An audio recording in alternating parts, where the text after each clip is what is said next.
Hi, welcome back to Cubs and Culture, wrapping up our review of Dunkirk. Okay, so I like Christopher Nolan as a director and a writer, as a filmmaker, whatever term you want to use here. But he does have a glaring weakness that's driving me and it's been driving me insane for years, which is he's not a very economic director where he tends to lay in his film the same bit of information multiple times that you really don't. Sometimes you don't even need to put the information in there at all, or you like one and done should be fine. So the two examples that come to mind, one is something of a visual direction thing, and the other one is sort of a writing composition thing. Is in the movie Inception. It takes him 7 fucking shots to establish that DiCaprio's character is lying on the beach. 7. There's 7 different, and it's not like it's 7 rapid cuts, right? So it's supposed to be hypnotic. No, it's 7 pretty standard length shots to establish DiCaprio was on it. And honestly, he couldn't have gotten away with half of it. Then sort of the other example is in Batman Begins. At the end of that movie, you have the guy in the tower who keeps saying, and he says it 3 or 4 times, and this isn't needed at all, that if the train reaches the tower, it's going to blow. That character in the movie is Captain Exposition. He doesn't belong in the movie. He's not a character. He's just there to tell you that information. And if you wanted to do that, once was enough, dearie. Not 4 goddamn times. And so Nolan has this, so like in a weird way, in Dunkirk, this tendency of Nolan's to lay in information or repeated information multiple times when you don't need it is present, but it's also at the expense of information you do need. So like for Tom Hardy's character, his like tension in the story is he's running out of fuel, and his fuel gauge is not working, so he's not entirely sure. So there's times in which he's asking his another guy on the plane, what are you at? How many gallons? Which is fine, but then it would be like several times in the movie he's like, how many gallons are you at? He's like 50, and he's like 50, and then you see him write 50, and then he says, you said 50, right? And the guy's like 50. And that happens multiple times where maybe that's how a conversation like that in wartime would actually happen. But honestly, hearing them say, I have 50, and then having him write 50 is fucking enough.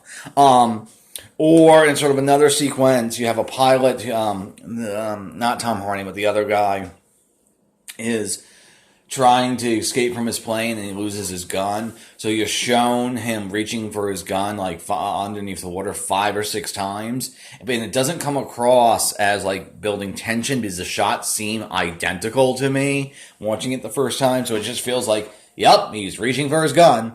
Got that. Can we move on, please? And the problem with this, and this sort of repeated information, doesn't work to build tension the way in which Nolan maybe thinking it does, because because the characters are so indistinct. I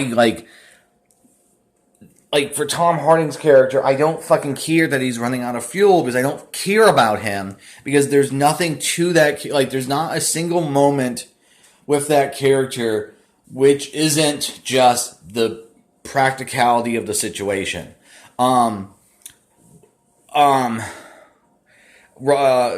like I don't care about this character. I have so like part of me simply doesn't care that he's running out of fuel because he's just bland and he's a cipher. Likewise, sort of also, we've sort of like repeated information, but not really explaining what you need to explaining is Royal Engineers build a dock out of trucks in Dunkirk, the movie, and then actual life. And there's like several times in the movie where it's just like, "Yep, the engineers have built this dock. Here's the engineers. Here's this dock. Oh, did you hear the engineers built this dock? Oh, okay, they built this dock. Like, whatever. Like fuck. I don't care."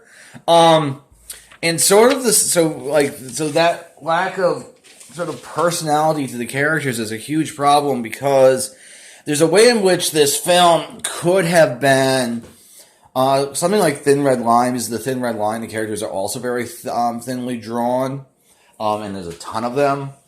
But then it becomes much more about the scope of the film, or the scope of what's covering. So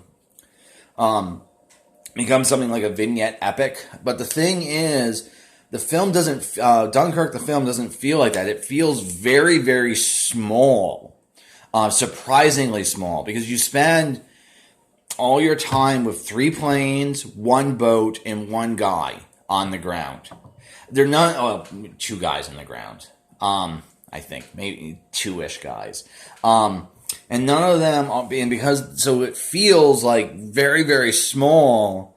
And there, I mean, more boats are eventually shown coming in, but you only spend, most of the time, it's just this one little boat, and then all of a sudden there's like 10 more boats, and it's just, and then there's only ever 3 British planes, and then 400,000 people, men at Dunkirk feels like not even maybe 50,000, because the amount of way you focused on the beach, there's just not enough bodies, and there's not like, the movie doesn't feel large enough in terms of its visual scope. That in some ways it's too focused on, like, on the one hand, it's sort of lasered focused on these 3 groups of characters, in the fact that you keep cutting between them.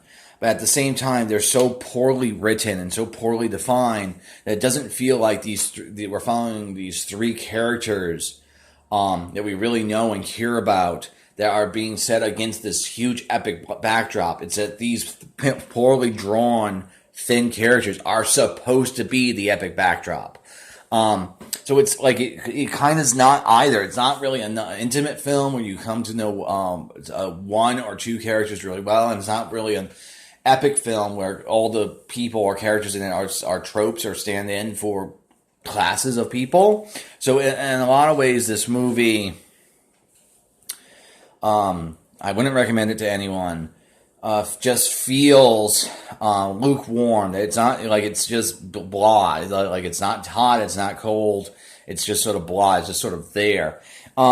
This might also have to do with the cinematography, because a lot of times, and sometimes it works in Nolan's films, like it works in The Prestige, and it works in the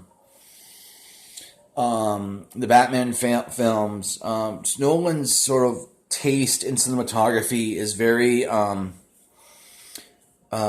shadowy or noirish, which gives all his films a sort of an emotional distance to them,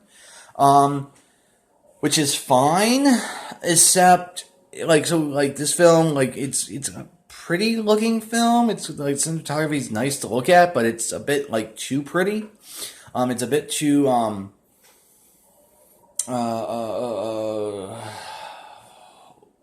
I don't know, curiously emotionally distant, in sort of its lighting style, and it just comes across as not really accurate or realistic, and it doesn't come across as, like, it just feels like the cinematography is sort of just too cold, as in too distant from the characters. Which, again, this is like Nolan's taste in cinematography tends to run towards the sort of color palette, and sort of distance with lighting and sort of noirish. But for this story, it really, like for the Batman stuff, or The Prestige, or Memento, or Inception, it all feel like that's okay, that works to various degrees. But it just feels like the wrong choice for Dunkirk, because it both sort of prettifies, but then also doesn't, like, the movie's not trying to be like Mrs. Miniver, and that's glorifying Dunkirk. It's supposed to try to be like a realistic rendering, but the cinematography feels pretty to me. So anyway, I feel like I'm rambling, so that's pretty much it. Don't see Dunkirk. DMU Oscars. Okay, this is why I said I was mostly happy yesterday with the nominations. Okay, see ya. Cubs and Culture out.